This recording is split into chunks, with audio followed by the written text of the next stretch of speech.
చాలా పాత కథ. ఇద్దరు దైవ సేవకులు, అప్పట్లో కార్లు ఇవేం లేవు కదా, కాలినడకన చద్ది కట్టుకొని వేరే చోటుకు వెళ్తున్నారంట. ఇద్దరు తినటానికి ఒక చోట కూర్చున్నారు. ఒక అతను తెచ్చుకున్న అన్నం బాగుంది, రెండవ అతను తెచ్చుకున్న అన్నం బాలేదు. అన్నం పాడైపోయిన అతను అన్నాడంట, నిన్ను వలే నీ పొరుగువాన్ని ప్రేమించుము అన్నాడంట.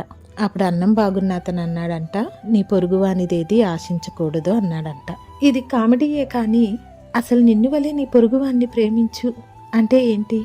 ఎందుకు ప్రేమించాలి? ఎందుకు ప్రేమించాలో క్లియర్గా తెలిస్తే ఎలా ప్రేమించాలో తెలుస్తుంది. నిన్ను వలే నీ పొరుగువాన్ని ప్రేమించి నీలాంటి క్రీస్తుని ఎరిగిన స్థితిలోనికి, ప్రస్తుతం క్రీస్తులో నీ ఎదుగుదలలోనికి తేవటానికి ప్రేమించాలి.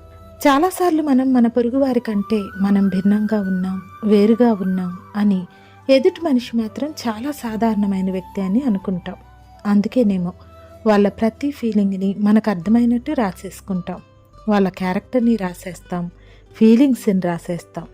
నిజం చెప్పు, ఒక మనిషి నీకెంతవరకు తెలుసు?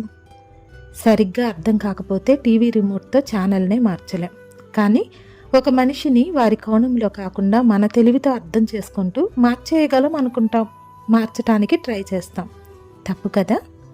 నిన్ను వలే అంటే నిన్ను నువ్వు ఎలా అన్ని విషయాల్లో పాజిటివ్గా ఆలోచించుకుంటూ నిన్ను నువ్వు వెనకేసుకొచ్చుకుంటావో అలా ఎదుటి వ్యక్తిని నీ హృదయంలో అతని కోణంలో అర్థం చేసుకోవటానికి చూడు. ఒక్కరినేంటి, సమాజాన్ని మార్చేయగలవు. God bless you.